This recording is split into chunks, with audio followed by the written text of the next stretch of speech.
I bought a house for my family and paid its installments for 3 years, only to later discover that my parents had given it to my sister without informing me.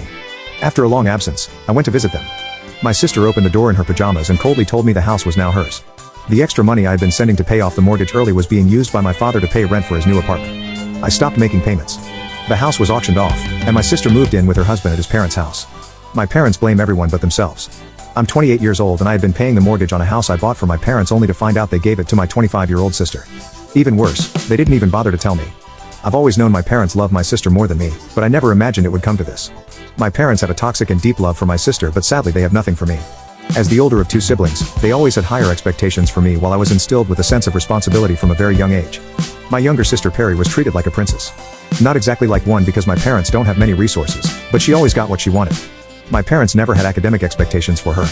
She could explore her passions and hobbies while I was buried in my studies. It's always been like this. My parents weren't exactly subtle about their